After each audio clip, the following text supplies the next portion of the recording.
Bonjour Sophie. Bonjour Laura. Installez-vous.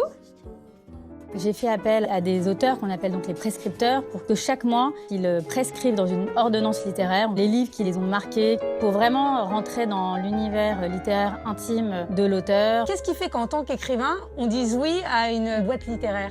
Tout simplement, le nom pharmacie littéraire, pour moi, tout est dit, c'est clair, c'est limpide et ça me parle vraiment profondément. Les livres m'ont accompagné, les livres m'ont consolé, les livres m'ont sauvé.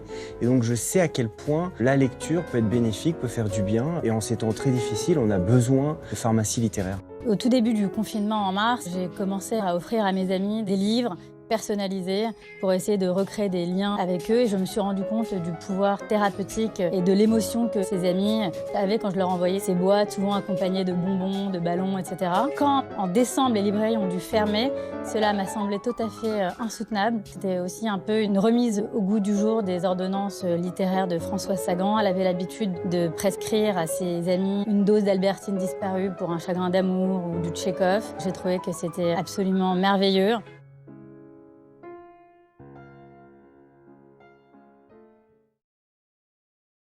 Bonsoir à toutes et à tous. Merci de votre présence et de votre écoute. Je suis Sophie Wiesenfeld, à l'origine des pharmacies littéraires. Nous avons lancé les pharmacies littéraires pour répondre à un besoin pendant le confinement, dans un but altruiste, afin de créer un lien entre les uns et les autres. Quoi de plus beau que d'offrir un livre et aussi créer des liens avec les librairies.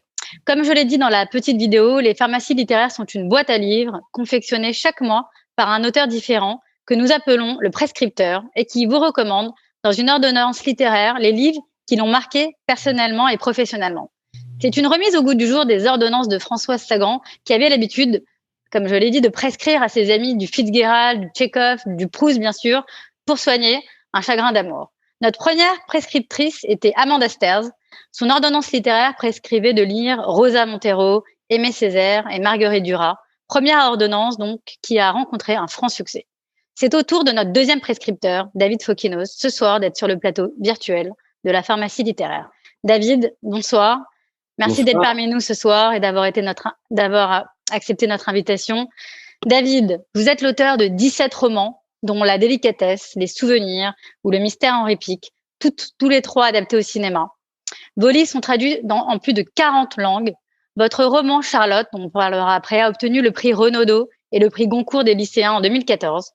Nous allons révéler votre ordonnance littéraire à nos auditeurs, cher David. Nous nous excusons pour certains d'entre vous qui avaient commandé votre pharmacie littéraire mais ne l'avaient pas encore reçue, parce que suite au passage à Télématin, nous avons été submergés, mais je vous promets que vous la recevrez cette semaine. Encore un peu de patience et désolé. Et maintenant, David, je me tourne vers vous et je vais vous faire... Voilà, je sais pas comment dire, dans un langage non. Ouais. Et dans votre ordonnance littéraire, vous avez donc choisi Capitale de la douleur, Extension du domaine de la lutte de Michel Houellebecq et Un homme de Philippe Roth. Nous allons y revenir dans quelques instants, mais David, vous dites les livres vous ont sauvé dans l'émission Télématin. Expliquez-nous. Oui, d'ailleurs, c'est un thème qui revient très, très souvent dans mes livres. L'idée que voilà, la littérature et l'art d'une manière générale, ou la sensibilité, c'est quelque chose qui non seulement nous aider, nous sauver, nous consoler, nous faire du bien à un moment donné de notre vie. Évidemment, ça ne peut pas tout guérir. Dostoïevski avait fait dire à un de ses personnages dans L'Idiot que la beauté sauvera le monde, mais c'est certain qu'en tout cas, elle peut nous aider à vivre. Moi, je faisais référence à quelque chose que j'ai raconté assez souvent, qui est que j'étais pas issu d'un milieu littéraire. J'ai été très, très gravement malade à l'âge de 16 ans. J'ai passé des mois à l'hôpital. J'ai été opéré du cœur et là, on était en 1991, donc sans vraiment de lien avec l'extérieur, pas d'Internet, pas de Facebook, pas de possibilité trop de communiquer. Et c'est vrai que les livres, à ce moment-là, ont été des compagnons extraordinaires. Et non seulement j'ai commencé à lire, alors que je n'aimais pas spécialement lire, mais j'ai senti une présence, une voix, des singularités, de la sensibilité qui était presque transfusée en moi. Et c'est vrai que ça a été déterminant dans mon éducation, dans ma guérison, dans ma façon d'aborder cette nouvelle partie de vie. Et c'est vrai que j'ai aussi été, à partir de ce moment-là, aussi sensible à l'écriture, à la sensibilité des mots, pas simplement aux histoires que j'étais en train de lire. Donc, c'est vrai que tous ces livres qui m'ont accompagné, j'ai le sentiment qu'ils ont été comme des anges gardiens à ce moment-là de ma vie. Donc, je sais à quel point la littérature ne peut pas tout, mais c'est certain que parfois, voilà, je sais qu'on peut prescrire un livre, c'est aussi permettre à certaines personnes de penser certaines douleurs. D'accord, merci beaucoup, David. Alors, je rappelle à tous les auditeurs que vous pouvez poser vos questions après directement à David Foukinos se fera un plaisir de vous répondre. Alors, on va commencer par votre antidote livre numéro 1 qui est Capitale de la douleur de Paul Éluard. Je remonte le livre. Et alors, je vous félicite d'abord d'avoir mentionné de la poésie, parce que la poésie, ça sert à rien, sauf que ça change la vie. Je voulais vous demander pourquoi ce choix et à quelle occasion vous avez rencontré ce texte. Je trouve ça toujours intéressant d'ailleurs. Moi, j'aime bien votre projet, j'aime bien l'idée. Quand vous m'en avez parlé aussi, vous m'avez expliqué que ça ne serait pas que des auteurs, mais des artistes, des chanteurs. Et c'est vrai que Exactement. moi, à titre personnel, il y a certaines personnes, j'adorerais savoir voilà, les 2-3 livres qu'ils conseillent. Souvent, d'ailleurs, quand je vais quelque part chez quelqu'un, je regarde tout de suite les livres qu'il y a dans la bibliothèque. J'ai le sentiment on peut comprendre quelqu'un, on peut le définir à travers ses lectures. Alors là, en l'occurrence, il y avait une petite contrainte par rapport à la pharmacie littéraire, c'est que on met que 3 livres. Il faut pas non plus que la boîte coûte 250 €. Donc l'intégrale de Dostoïevski ou des livres un peu trop conséquents, voilà, était peut-être à exclure. Donc j'ai choisi des livres plutôt courts. Et c'est vrai qu'il me semblait que parmi les 3 livres, alors c'était à un moment donné de ma vie, quand j'ai répondu ça, c'était à l'instant T. Peut-être que le lendemain, j'aurais prescrit 3 autres livres.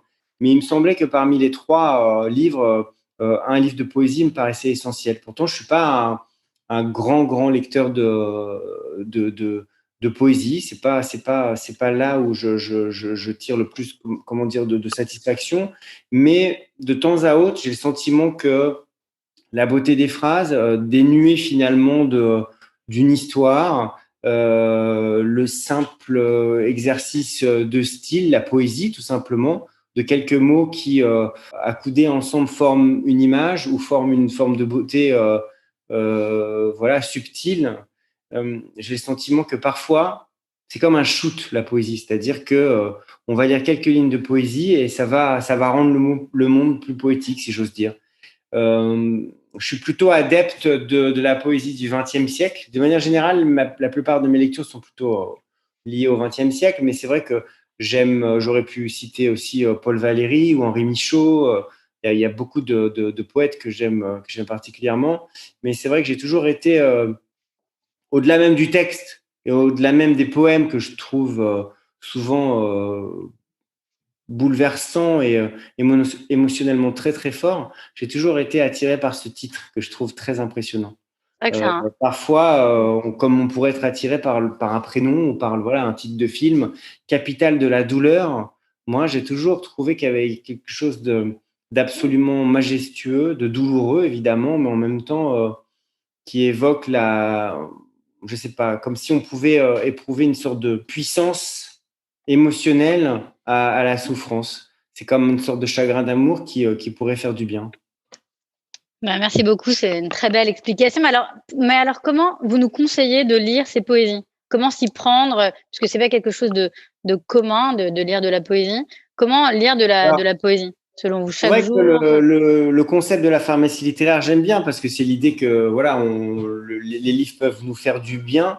Mais je crois pas que, pour moi, la littérature, c'est un peu comme l'écriture.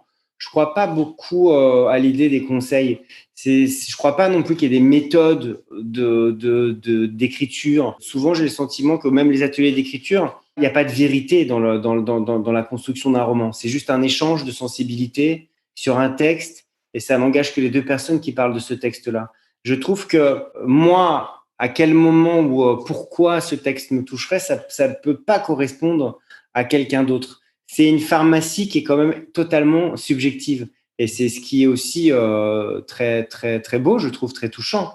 Moi, j'ai le sentiment que pour certaines personnes, la poésie, ça fera du bien quand ils vont bien, parce que ça accompagnera peut-être, ça égayera la beauté, ça sera comme des pétales de rose sur de joyeux moments. Et puis, pour d'autres personnes, peut-être pour la majorité des gens, la poésie pense les moments peut-être plus difficiles. Je les associerais plus à des chagrins qu'à des difficultés de vie. Je pense que la poésie, c'est davantage quand on est quitté par une personne aimée que quand on est licencié, par exemple. C'est le sentiment que j'aurais comme ça, spontanément. D'accord, merci en tout cas. Mais alors, Vous pouvez lire de la poésie, notamment Paul Éluard, quand tout va très bien. mais est-ce que vous nous conseillez, par exemple, d'apprendre des poèmes Moi, je crois que pour muscler notre mémoire? Parce qu'il faut l'entraîner. ça me paraît pas mal. C'est d'ailleurs tellement impressionnant de voir à quel point les enfants ont une mémoire extraordinaire. Voilà. Et donc, il y a quelque chose qui se passe dans notre vie. À quel moment on perd cette capacité? Moi, je travaille pas beaucoup la mémoire. Et d'ailleurs, je trouve que notre époque abandonne la mémoire. Évidemment, dès la moindre interrogation, on regarde sur notre téléphone, on vérifie les informations. Il y a quelque chose de l'ordre de la. C'est ce que disait Michel Serres, que le téléphone est une sorte de mémoire portative, mais j'ai le sentiment que oui, ça fera forcément du bien, puisque vous voulez me renvoyer sur un terrain pragmatique et médical. Oui, la poésie, c'est toujours bien d'apprendre, puisque voilà, ça fait du bien, c'est certain, de développer sa mémoire. Moi, en général, je la développe davantage avec les souvenirs. J'avais écrit un de mes romans qui traitait justement des souvenirs, parce que j'ai le sentiment que mon refuge de nostalgie ou la façon dont on peut réinventer les périodes du passé, ce qu'on a vécu, ce qu'on a ressenti, c'est une forme de rapport poétique à la vie. Donc j'aime bien réinventer ou me replonger en permanence dans les souvenirs. Et donc, quel est le titre de ce livre où vous évoquez tous les souvenirs? Les souvenirs, justement. Ah voilà, c'est ça. Les souvenirs, et j'aimais beaucoup l'idée que chaque personnage du livre ou des artistes que j'évoquais se présente à travers un souvenir. J'ai le sentiment que on peut, quand on demande à quelqu'un l'élection d'un souvenir, ça donne une indication très forte sur ses vibrations émotionnelles.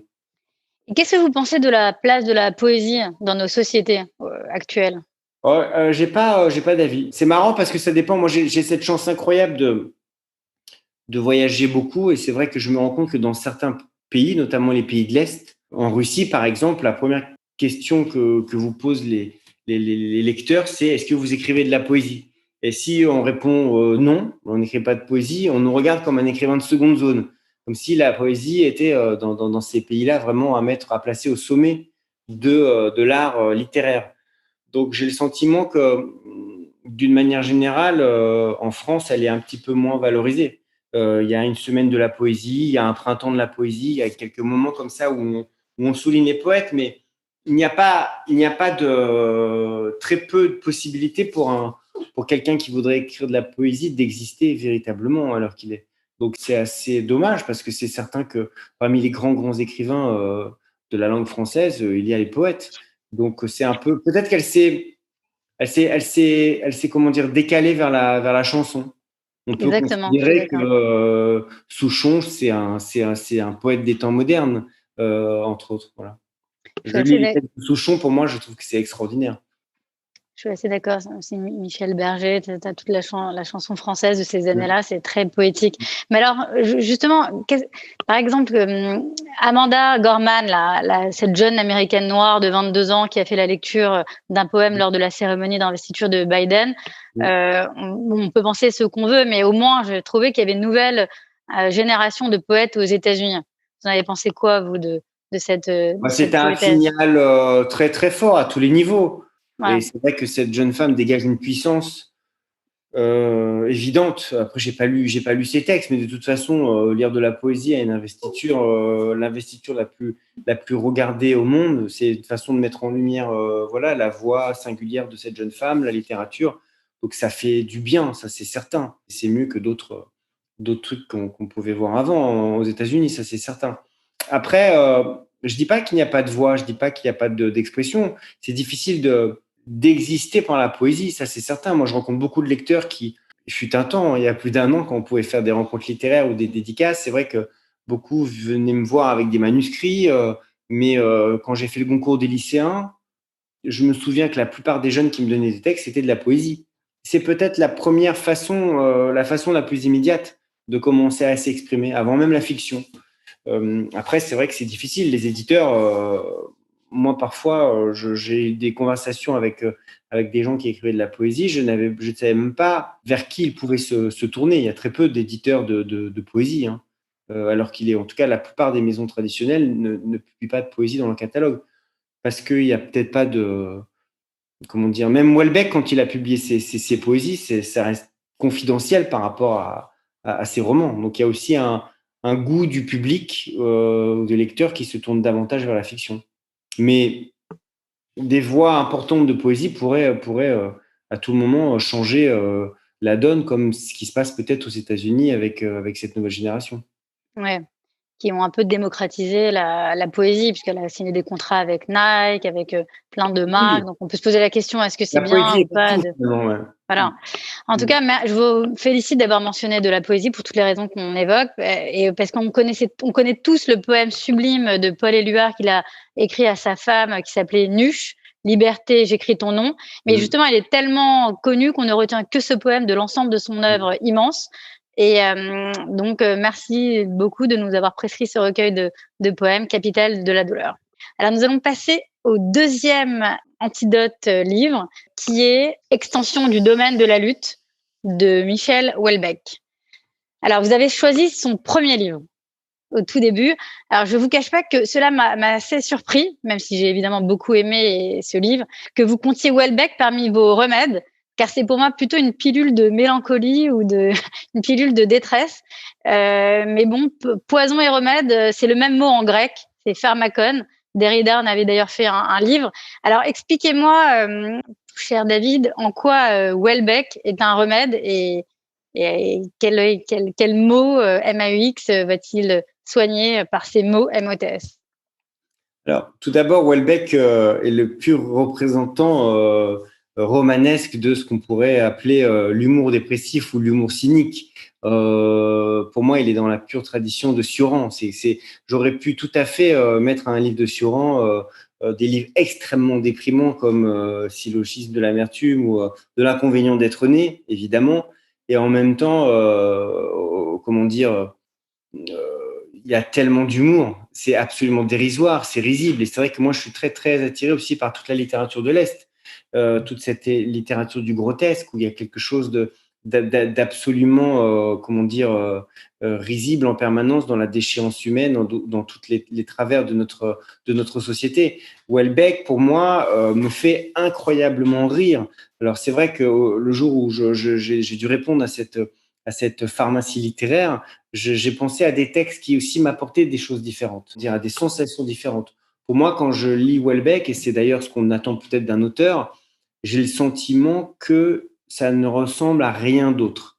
Et c'est d'ailleurs la force de son génie littéraire. Après, j'aime moins ses deux derniers livres. On peut aimer ou pas le personnage. C'est quelqu'un qui, c'est incontestable, a modifié la littérature française dans la deuxième partie du XXe siècle. Et c'est vrai que les grands génies, pour moi, sont les écrivains qui empêchent les autres écrivains d'écrire. C'est-à-dire qu'à partir du moment où Houellebecq est arrivé, il a délimité, empêché le champ de fiction des autres écrivains. La mélancolie sociétale, la misère sexuelle, le déclassement, tous ces thèmes-là, finalement, il les a colonisés. Et c'est vrai que c'est impressionnant, cette puissance de la fiction qui empêche les autres d'écrire. D'ailleurs, il y a un texte, j'aurais pu mettre un livre d'Emmanuel Carrère. Dans mes recommandations, il y a un petit texte dans le cahier de l'Erne de Emmanuel Carrère qui parle de Houellebecq comme d'un caillou dans la chaussure. C'est-à-dire qu'il l'a empêché d'être le plus grand écrivain français. Et il sent qu'il y a toujours la présence de Houellebecq comme ça dans sa carrière et dans l'aura littéraire. J'ai choisi Extension du domaine de la lutte, encore une fois, parce que comme Capitale de la douleur, c'est un titre qui m'a toujours impressionné. On va croire que j'ai pas lu les livres, mais en fait, j'ai choisi juste 3 titres. Mais c'est vrai qu'il y a quelque chose d'extrêmement puissant dans cette entrée en matière dans la littérature. L'humour de Houellebecq vraiment m'excite à un très, très haut niveau. Il y a une langue qui est inédite au moment où il écrit ça. Les sujets abordés sont inédits. Il y a quelque chose qui me stimule intellectuellement de me dire que voilà, cet homme-là, à un moment donné, a modifié l'histoire de la littérature française. Et donc, je pense qu'on a besoin aussi d'être stimulé par ces puissances-là, ces grands artistes qui sont à la fois sulfureux, mais en même temps, il y a aussi un goût de la langue inouï chez Houellebecq. Il y a aussi, comment dire, un classicisme qui moi, me bouleverse. C'est quelqu'un qui est à la fois extrêmement, comment dire, provocateur, moderne, et en même temps, il a un sens narratif qui est plus balzacien que punk. Et donc, il y a quelque chose voilà, qui a été très important. C'est vrai que parfois, quand on me pose des questions sur mes influences, certaines ne sont pas du tout visibles. Houellebecq, je pense que quand on lit un de mes livres, comme La délicatesse, par exemple, on ne va pas penser à Houellebecq en premier. Et pourtant, c'est quelqu'un qui a une influence majeure pour moi. Et quel autre livre de Houellebecq vous recommanderiez? Moi, je trouve que… Alors, je suis moins… peut-être parce que…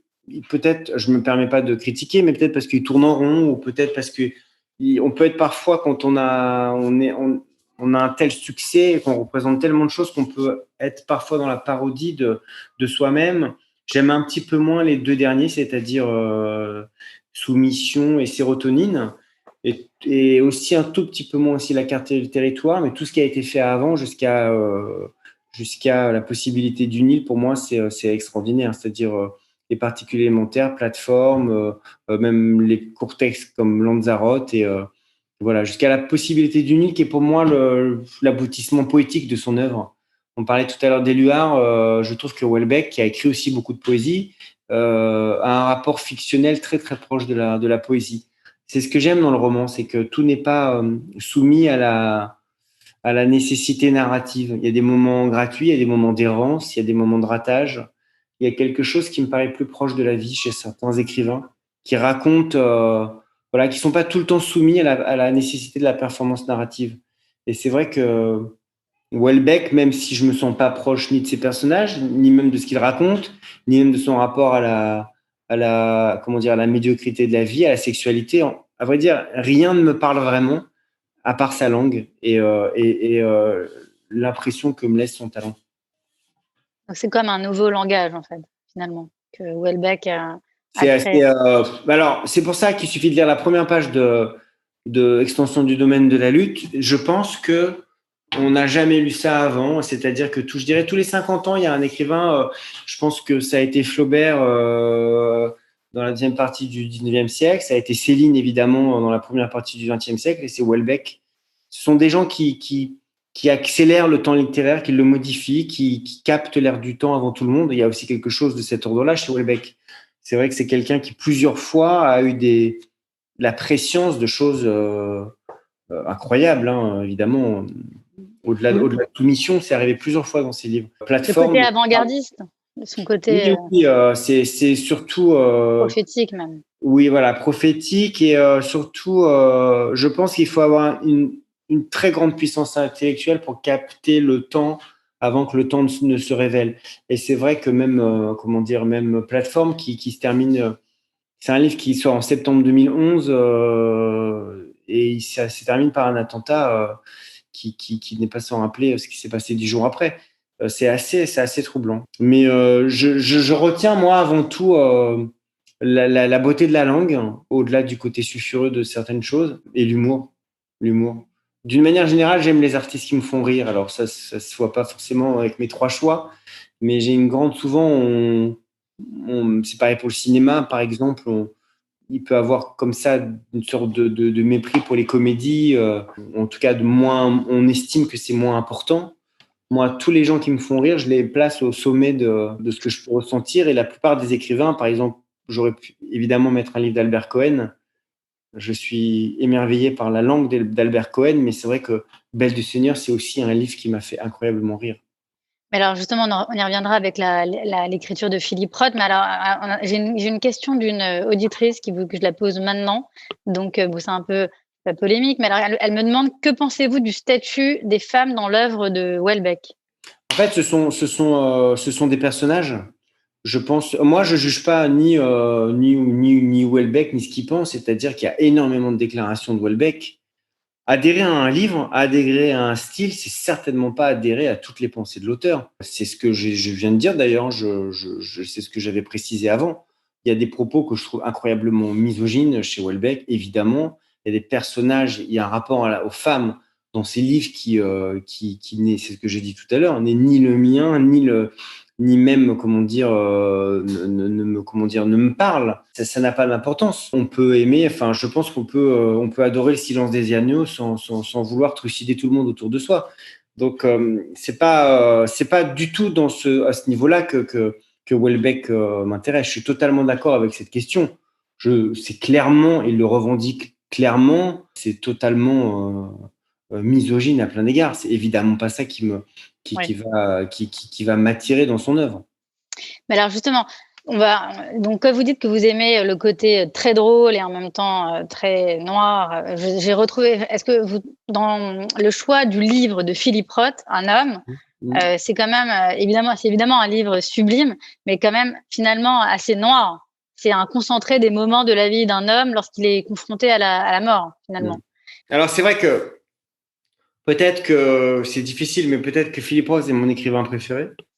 Là aussi, je suis arrivé vers Philippe Roth avec l'humour, avec Portnoy et son complexe, qui est un livre irrésistible de drôlerie et sur toutes les névroses de la sexualité d'un jeune homme. On est très très proche de ce qu'on voit dans les films de Woody Allen, par exemple. Voilà.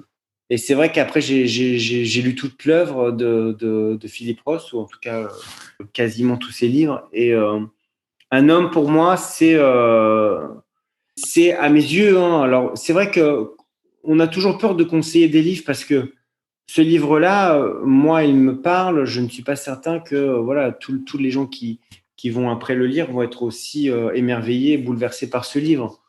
Moi, c'est un livre qui m'a d'abord fasciné en termes d'écriture, en termes de somme littéraire. C'est un livre qui est pour moi le livre parfait, qui est 150 pages et qui raconte toutes finalement les questionnements d'un homme ou d'une femme, le rapport à la sexualité, le rapport à la maladie, le rapport à la mort des parents, le rapport à la vieillesse, le rapport au désir. Il y a quelque chose de totalement vertigineux dans ces pages qui paraissent toutes simples, qui décrivent l'histoire d'un homme et qui va de la mort à la mort. Et finalement, on a le sentiment qu'il y a à la fois tout.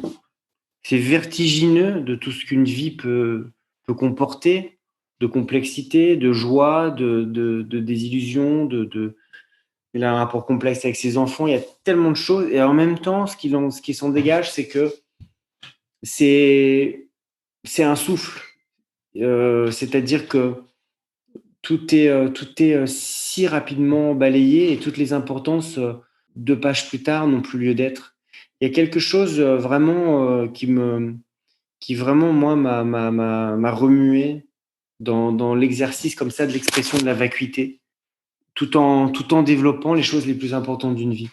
Et vraiment, c'est un livre qui est pour moi magistral. C'est le livre que tout écrivain, je pense, aimerait écrire d'une certaine manière. C'est-à-dire arriver à mettre l'humanité en 150 pages. L'humanité, Ouais. c'est-à-dire le rapport d'un homme à la vie. C'est vrai ce que vous dites, mais il y a aussi c'est très bien résumé et très bien dit et très émouvant d'ailleurs. Mais il y a d'autres livres de Philippe Roth qui sont extrêmement drôles. C'est ça qui est assez magique avec drôle. son Mamie Là. Moi, je suis plus. Alors, c'est vrai on peut considérer que Philippe Roth a 2 parties dans son œuvre. Il y a une partie plus introspective avec Nathan Zuckerman, son double littéraire, où il parle plus de son rapport à la vie quotidienne, aux femmes, au désir, au corps. Il parle beaucoup du corps, et ça, c'est quelque chose qui est important pour moi. Et puis, il a une autre partie de son œuvre qui est clairement liée à une ambition de décrire la société américaine, avec des livres, comme La Tâche ou Le complot contre l'Amérique, qui sont des livres un petit peu moins intimistes. Mais j'ai plutôt une préférence pour la narration personnelle dans son œuvre.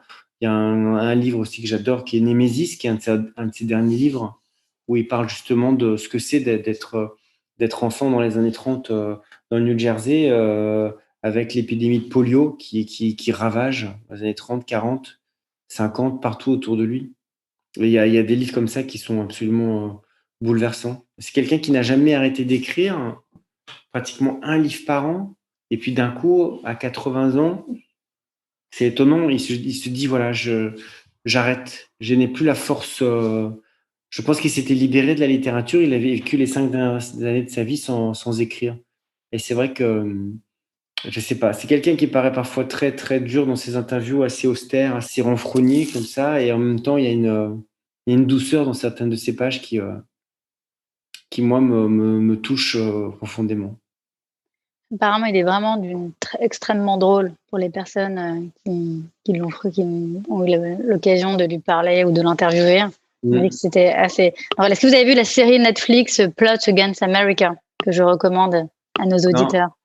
Non, mais je note. Je vous la recommande. Je note. C'est vraiment très bien. Je regarde pas trop les séries Netflix, enfin les séries en général, mais c'est assez. Et en général, les adaptations, il n'y a pas eu beaucoup de choses, mais c'était pas très réussi avec Philippe Ross. Donc, okay. Là, le complot contre l'Amérique, alors, d'accord. Oui, très réussi. Okay. Vraiment très réussi. Et est-ce que vous pensez, pour terminer, cher David, sur une question sur Philippe Roth, est-ce que Philippe Roth aurait été possible dans l'Amérique des minorités d'aujourd'hui? Je crois que en fait, cette question-là, on pourrait la poser à tant d'égards. Est-ce qu'on peut transposer finalement des époques dans d'autres époques? Est-ce qu'elles peuvent se décolorer? Je pense qu'on est tous le produit d'une rencontre entre notre particularité et notre collectif. Et donc, il y a quelque chose qui n'est pas transposable, à mon avis, dans aucune œuvre, dans aucune personnalité. Je pense qu'on parlait tout à l'heure de Houellebecq. Houellebecq, je pense qu'en 2020, il ne peut pas faire la même entrée en littérature qu'il fait en 1994. C'est impossible. Et d'ailleurs, tant mieux. Je veux dire, les époques changent, les mentalités changent. Ce qui paraît c'est concevable ne l'est plus après. Et c'est tout à fait normal. Donc, je pense pas que, comment dire, même Philippe Ross, ça a été quand même très très polémique, Portnoy et son complexe, parce qu'il y a une telle dérision sur la religion. Peut-être que c'est encore plus compliqué maintenant. C'est difficile de répondre à cette question. D'accord, oui, c'est vrai. C'est une question assez compliquée. Alors, avant de passer aux questions des auditeurs, permettez-moi, cher David, de vous poser quelques questions sur votre actualité. Avec plaisir.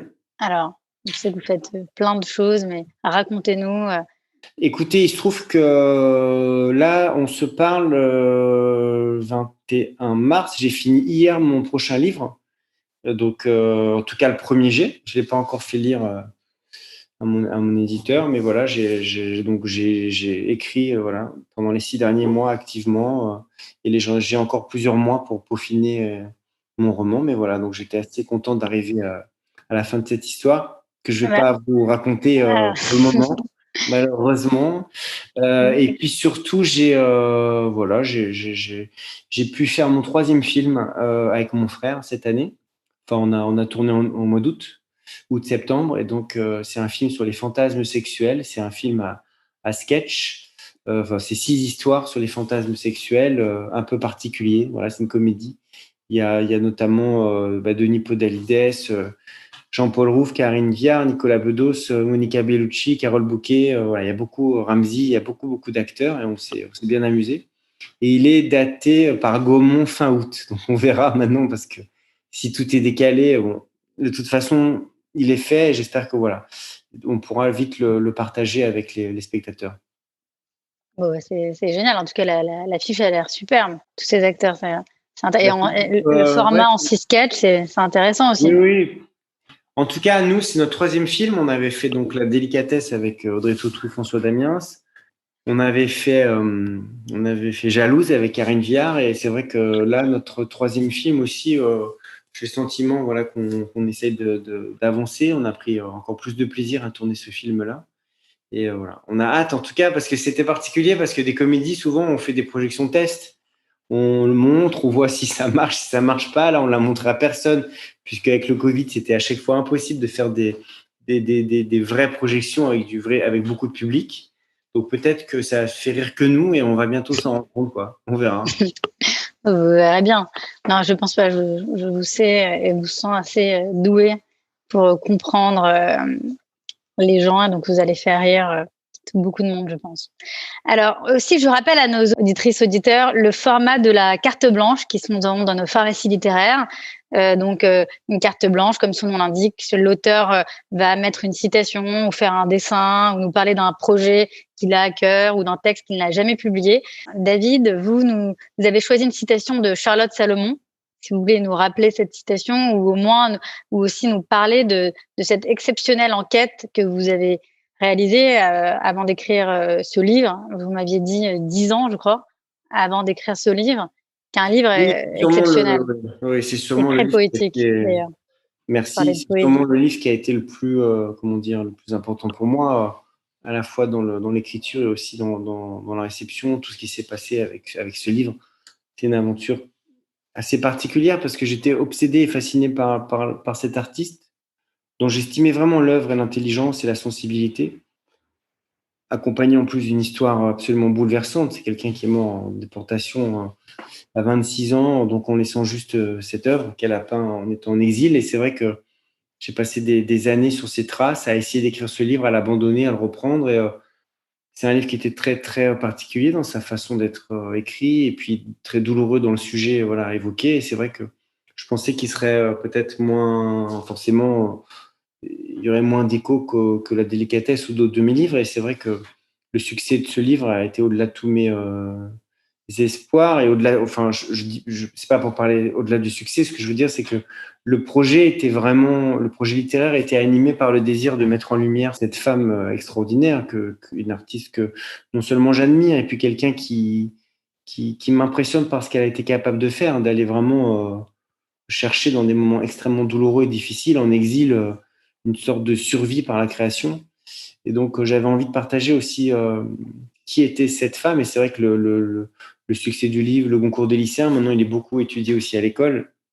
Ça me touche particulièrement parce qu'elle a un exemple de courage. C'est une femme vraiment qui est pour moi l'exemple du courage incarné. Donc, c'est vrai que je suis content de pouvoir, au-delà de mon livre, qu'on puisse la découvrir. Et donc, vous m'avez demandé de mettre quelque chose dans cette boîte littéraire. C'est vrai que j'ai pensé à une citation de Charlotte qui, en plus, résonne particulièrement. Quand on est attiré par une œuvre ou par un artiste, on se pose toujours parfois, au bout d'un moment, les questions de savoir pourquoi c'est aussi intense.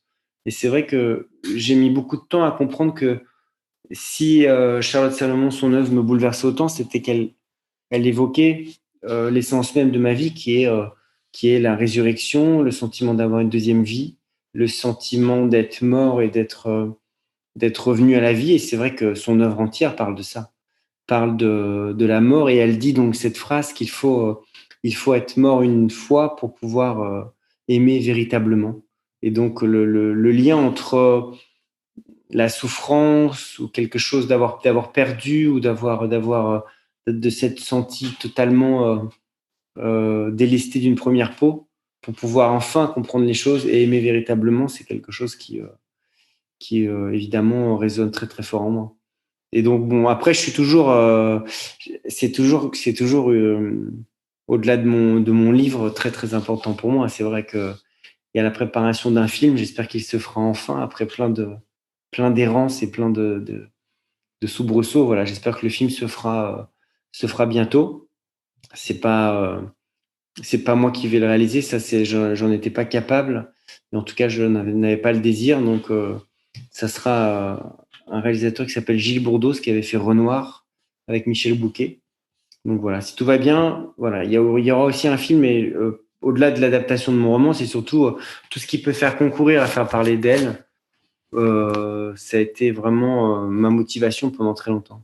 Il y a eu une exposition d'ailleurs qui a été faite dans le sud de la France sur. Là, ça a été peut-être, en fait, toute cette période, en tout cas d'un point de vue professionnel ou littéraire, ça a été vraiment la période la plus forte pour moi, ça c'est certain. Mais quand j'ai écrit ce livre sur cette peintre oubliée, ou en tout cas très peu connue, qui a été déportée, arrachée à sa vie alors qu'elle était enceinte, elle était à Villefranche-sur-Mer, dans la région de Nice, et c'est vrai que J'étais désespéré de voir à quel point il était oublié et que le succès du livre a fait qu'il y a eu une très grande exposition de son travail au musée Masséna.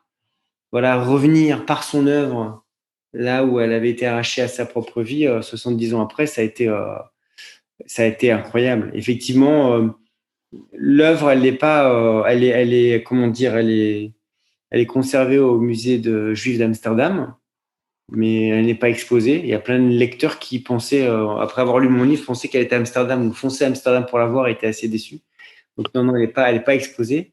Et régulièrement, voilà, tous les 6 mois, tous les ans, il y a une exposition à droite, à gauche des œuvres de Charlotte Salomon. Mais il y a eu maintenant l'édition Taschen, assez bon marché de son œuvre, et c'est vrai que c'est magique de se plonger dans une œuvre qui est à la fois picturale, littéraire, avec des indications de musique. C'est un monde vie ou théâtre, qui est le titre de son œuvre. C'est vraiment majeur. Mais la résurrection, j'ai l'impression que ça fait partie intégrante de votre œuvre, finalement, parce que même dans le mystère d'Henri Pic, vous voulez, c'est les livres finalement qui ne sont pas publiés, qui sont oubliés, que vous voulez faire ressortir. En fait, c'est marrant parce que, enfin, c'est marrant. Je m'en suis rendu compte il n'y a pas si longtemps, je dirais, peut-être quand j'ai publié Vers la beauté, donc il y a 3 ans, je disais toujours en interview et c'est vrai que j'aime pas refaire ce que j'ai déjà fait. Après le succès de La Délicatesse, j'ai pas réécrit des livres qui ressemblent à La Délicatesse. J'ai toujours besoin d'aller ailleurs, d'essayer de me renouveler, quitte à perdre des gens en route. En tout cas, voilà, j'essaie de travailler, de proposer des choses.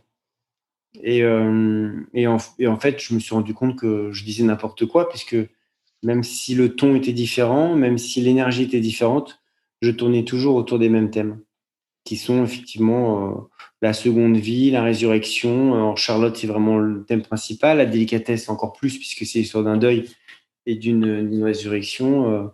Vers la beauté aussi, 2 sœurs pareilles. Enfin, c'est... Et puis, évidemment, le mystère Henri Pic, qui est la seconde vie d'un écrivain qui n'a pas été connu de son vivant, même si on n'est pas sûr que c'est vraiment lui qui a écrit le livre. Ça, c'était mon premier polar littéraire. Mais c'était assez amusant d'écrire ce livre. Très drôle, j'ai beaucoup aimé. Enfin, j'ai aimé l'ensemble de votre œuvre, mais ce livre, j'avais beaucoup aimé. Voilà, c'est un livre qui parle beaucoup c'est un livre qui parle finalement, c'est une pharmacie littéraire pour moi, ce livre, parce que ça parle des thèmes, ça parle du pouvoir de la littérature, ça parle du fait que la littérature peut changer la vie, ça parle beaucoup des livres qui ont été importants pour moi. Et c'est vrai que ça a été assez magique aussi d'avoir l'adaptation de ce livre-là avec Fabrice Lucchini en acteur principal, parce qu'il portait parfaitement bien ce personnage du journaliste littéraire un peu dépressif. Et aussi tout le milieu de l'édition. Enfin non, c'était très bien écrit, très intéressant. Et alors, j'ai une petite question avant de passer aux questions de nos auditrices et auditeurs. N'hésitez pas à nous poser des questions, il y en a un certain nombre, mais on les prendra dans quelques instants. Vous avez mis donc dans la pharmacie, on demande à nos prescripteurs de mettre des sortes de madeleines de Proust, et vous avez choisi les bonbons, les Pèse. Alors expliquez-nous votre choix. Est-ce que vous en mangez encore et pourquoi vous avez fait ce choix de... Alors, j'ai pris les bonbons Pèse parce que d'abord je les adorais quand j'étais enfant, donc c'est des sources de nostalgie importantes pour moi, et puis ce sont des bonbons qui ont changé ma vie, puisque La Délicatesse, c'était mon 8e roman, et jusqu'à ce roman-là, c'était assez confidentiel. J'étais pas du tout d'ailleurs malheureux par tout ça, ça m'allait très bien. Mais c'est vrai que c'est un livre qui a changé ma vie, qui a dépassé les millions d'exemplaires, et puis après il y a eu le film qui m'a donc donné une très très grande liberté, y compris la liberté de pouvoir écrire Charlotte, d'être plus du tout lié à quoi que ce soit finalement. Et au cœur de ce livre-là, il y a les Pèse. Alors c'est marrant parce que il y a 10 ans, quand La Délicatesse est sortie, puis il y a eu le film, je pense que on a dû m'offrir des centaines et des centaines de Pèse, donc j'ai une collection inouïe chez moi. Mon fils en faisait la collection à l'époque. Et donc, du coup, voilà, j'ai toujours un objet comme ça. Vous m'avez parlé d'un sachet de thé j'ai tout de suite pensé au Pèse, parce que ce sont des bonbons qui m'ont porté chance. Et puis, je les trouve extrêmement ludiques et bons. Voilà. Vous avez un Pèse préféré? Un goût? Non, les distributeurs. Là, mais alors j'en ai des incroyables. Mais vous savez, quand j'ai fait justement, j'ai écrit le livre La Délicatesse, donc elle parle des Pèse à un moment donné, et quand on fait le film, c'était une histoire hyper marrante parce que c'est vrai que du coup, quand on réalise un film, tous les détails, on est en charge de tout décider. Et finalement, le chef accessoiriste nous dit, voilà, alors pour le pèse, j'ai pensé, venez me voir au bureau. Et donc, on a fait un casting de pèse. Il nous a présenté 100 pèses et on a dû choisir celui qui allait apparaître dans le film. Et donc, c'est mon préféré parce que c'est une sorte de pèse un peu qui évoque la Suède. Voilà. Mais après, il y a eu même, quand le film est sorti en Allemagne, ils ont fait des pèses Audrey Tautou. Donc, celui-là aussi, il est assez collector pour moi. C'est génial, c'est génial. Mais, donc le père est devenu presque un acteur, quoi. Une sorte d'acteur Il a eu un rôle très important dans le film. C'est important d'ailleurs. Et ça a une ressuscitation, hein. C'est une sorte de parce que vous aimez bien la résurrection. C'est un peu. Oui, alors c'est redevenu à la mode, ouais. Alors je sais pas si c'est lié à la délicatesse, mais c'est vrai que maintenant on en voit partout dans tous les magasins. Et ça. C'est assez chic en plus, avec le distributeur comme ça pour présenter. Moi j'aime bien. Hein. Oui, mais c'était. On va pas parler 20 minutes de pèse. C'est vrai que c'était totalement oublié pendant voilà. Mais ça, donc ça... du tout. Hein. Donc, exactement. Donc vous avez ce pouvoir de. Ma seule contribution à la vie littéraire, c'est ça. Exactement, la résurrection. Alors merci beaucoup. On va passer aux questions de nos auditrices auditeurs. Je vais en prendre au hasard. Une question. Est-ce le même exercice, cher David, lorsqu'on écrit au féminin et au masculin? Lorsque le narrateur est une femme. C'est étonnant parce que je la trouve très, très étonnante parce que on m'a jamais posé cette question comme ça. On m'a toujours demandé est-ce que c'est facile de se mettre dans la peau d'une femme parce que j'ai plusieurs romans, évidemment La Délicatesse ou Charlotte, où ce sont des personnages féminins qui tiennent le rôle principal, si j'ose dire. Mais on m'a jamais posé la question comme ça. En fait, je peux pas, je ne sais pas, parce que chaque livre est porté par une énergie différente. Et à certains moments, ça me paraît plus évident d'écrire au féminin. De toute façon, je pense que, il me semble, moi, j'ai eu toujours le sentiment que les écrivains hommes, pour aller vers l'écriture, ont une sensibilité féminine à développer. Ça paraît évident. Et je pense que c'est aussi réciproque, que les écrivains femmes ont une sorte de sensibilité masculine à développer. C'est assez, donc je trouve qu'il y a quelque chose d'assez mélangé. Et donc il y a des livres qui sont portés par une énergie totalement féminine. Et je sais pas ce qui, en fait, chaque livre comporte sa voix intérieure et me dicte sa voix intérieure. D'accord. Merci. Alors, j'ai plusieurs questions, donc je les regroupe en même temps. C'est un travail de synthèse sur une 50aine de questions. J'essaie de les répertorier assez rapidement. Donc, il y a des questions qui portent sur les adaptations cinématographiques. Donc, un ensemble d'auditrices, notamment, qui demandent si, quand vous écrivez un nouveau livre, est-ce que vous avez en tête vous avez directement en tête l'adaptation d'un cinématographique, du roman, ou ça vient au fur et à mesure, ou alors pas du tout? Et ça change quoi dans la manière d'écrire finalement? Non, pas du tout. Alors souvent on parle on pense à des films parce que pour moi la littérature, l'écriture, c'est quelque chose qui doit produire des images. Donc c'est toujours visuel, c'est toujours cinématographique. Mais moi-même la littérature du 19e siècle, elle est cinématographique pour moi. J'écris aussi pour le cinéma, j'ai fait des films. Quand j'ai une idée de scénario, je vais directement écrire un scénario. Ce qui moi m'excite, c'est vraiment dans un roman, c'est l'écriture, romanesque. Et donc, j'ai jamais vraiment. D'ailleurs, j'ai même refusé des adaptations. Et comme j'ai eu 3-4 adaptations, j'ai commencé à avoir peur à l'idée que chacun de mes romans devienne des films, parce que je trouve que ça dénature aussi le roman. Ça l'emmène ailleurs, ça le modifie d'une certaine manière. Et donc, au contraire, je pense que mes derniers romans qui pourraient être potentiellement adaptables, j'ai refusé des adaptations pour Vers la beauté ou d'autres de mes livres. Donc non, c'est pas. Par contre, quand j'écris un roman, j'ai vraiment un souci d'écrire un livre avec un début, un milieu, une fin, une histoire. Et donc c'est ça qui peut attirer parfois les productions pour faire des films. D'accord. Donc c'est pas en tout cas c'est pas. Non, c'est certainement pas. Je suis très content d'ailleurs. En fait, c'est pas très important.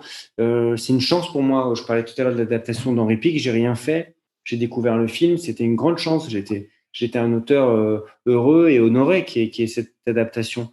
Parfois, il y a des films qui ont été ratés. Ça n'a pas beaucoup c'est pas ni un objectif ni une pensée quand j'écris un livre.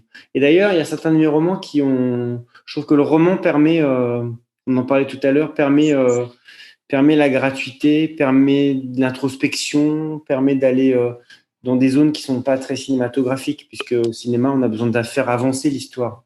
J'aime bien qu'un roman, parfois, ne fasse pas avancer l'histoire. Par passage, par moment, pas tout le roman quand même. D'accord. Alors, on va essayer on avait promis qu'on pouvait poser des questions à l'oral, mais alors d'un point de vue technique, c'est jamais évident. On va demander à Bénédicte Dubois, si vous voulez, vous unmute pour poser votre question directement à David Fokinos. Bonjour Bénédicte. Bonsoir. Merci d'assister à Bonsoir. De prendre ma question. Je suis très heureuse de vous rencontrer. Vous venez de terminer un livre, comme vous avez dit. Quel sentiment éprouvez-vous donc juste quand vous terminez? De la satisfaction, un certain soulagement ou au contraire un regret de quitter des personnages auxquels vous êtes attaché?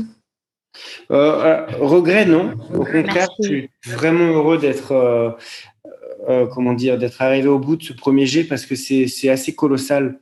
Un roman, c'est un travail de si longue haleine que on reste toujours en suspens. Il y a quelque chose comme ça qui reste en permanent tout le temps dans ma tête et j'ai besoin de pouvoir clore ce moment-là.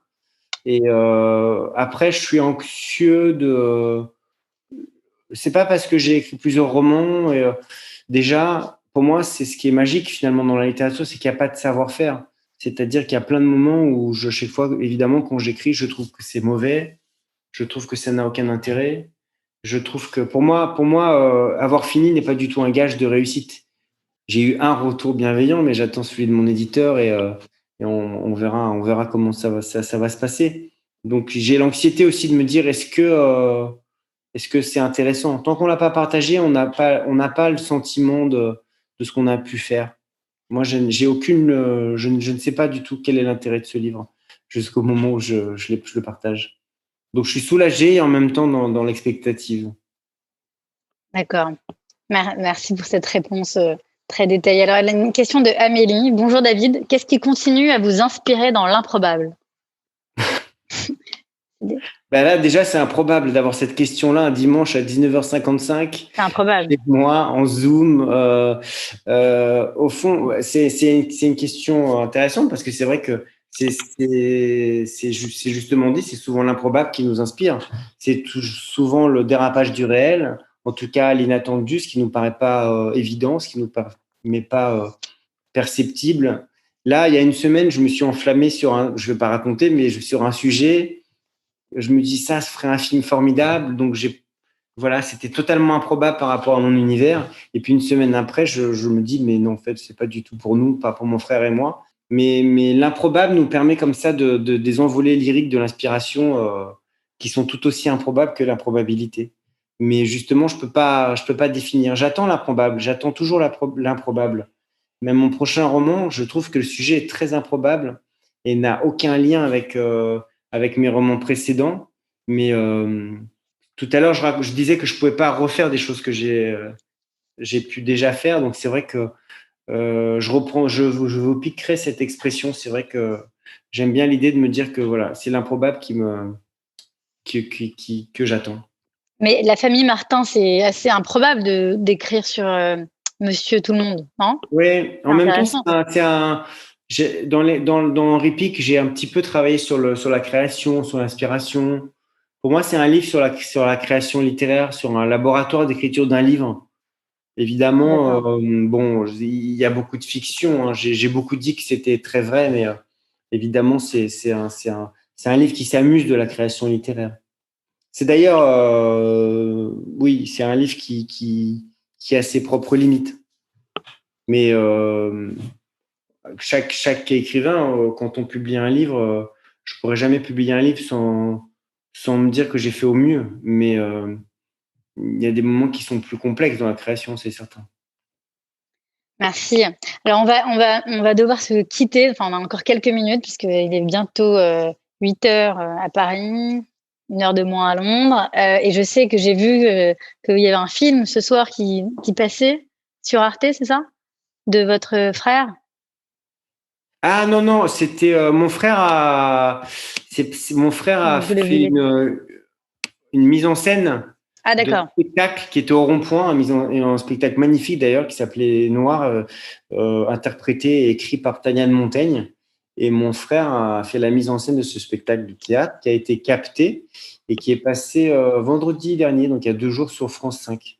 Et c'est vrai que je pense que ça doit se revoir en replay. C'est vraiment le sujet est bouleversant et le spectacle est très très beau. C'était super ça d'ailleurs parce que c'est vrai que quand on a comment dire un spectacle qui n'a pas vocation à être vu par le plus grand monde, parce que c'était à Paris, c'était au Rond-Point, ils ont tourné dans quelques villes, voilà. D'avoir accès au grand public, ils étaient très heureux. D'ailleurs, ça a très bien marché et c'était mérité. Génial. Alors, j'ai pas mal de questions. Alors, ça me revient sur Mitterrand. Comme vous me l'aviez dit en off avant de commencer le webinaire, est-ce que vous pouvez juste nous expliquer la photo derrière? En tout cas, vous ferez un excellent ministre de la Culture. Parce qu'en général, chaque ministre a le tableau de son président derrière. Si, alors expliquez-nous. Pour moi, c'est le pire cauchemar Bah, de la culture. D'ailleurs, remarque, en ce moment, ça écrivain serait. d'ailleurs, hein. Moi, je sais qu'elle l'a déjà raconté, donc c'est pas un secret, mais mon ami Leila Slimani, était envisagé à un moment donné. C'est vrai que écrire, c'est être libre, enfin, je pense que c'est des contraintes absolues, hein. Enfin bon, n'en parlons même pas, mais je veux dire, c'est vraiment le pire cauchemar pour moi d'ambition. Donc, Mitterrand, c'était Alors oui, votre président. Mitterrand, alors j'ai parfois fait des zooms très souvent quand on était confiné, des interviews, des rencontres. Je me mettais jamais là et personne n'avait jamais vu cette photo de Mitterrand parce que je me suis dit c'est quand même improbable. Mais voilà, c'est quelqu'un dont la vie est incroyablement romanesque. Enfin, on va pas parler de Mitterrand, mais j'ai vécu pendant 17 ans devant la bibliothèque François Mitterrand et donc j'ai une tendresse aussi pour le président et le rapport, comment dire, au livre, le président littéraire qu'il a été, on va dire. Parce Ouais. que si on commence à parler de Mitterrand, Non, mais c'est exactement ça. Mais en Ça, plus, il a je la trouve très sexy et incroyablement kitsch. Ouais, j'adore. Moi, j'aime beaucoup. 81. Moi aussi, Ma génération aussi, c'est-à-dire que moi, cette photo-là, enfin, Mitterrand, moi, je l'ai connu entre mes 7 ans et mes 20 ans. Donc voilà, c'est aussi le président de mon adolescence et de mon enfance. Non, j'aime beaucoup. Ça m'inspire probablement l'achat, pourquoi pas, d'un portrait aussi comme ça de président qui m'a inspiré. Alors nous allons donc devoir conclure. Merci infiniment, David Foquino, c'était passionnant. Merci à toutes et à tous.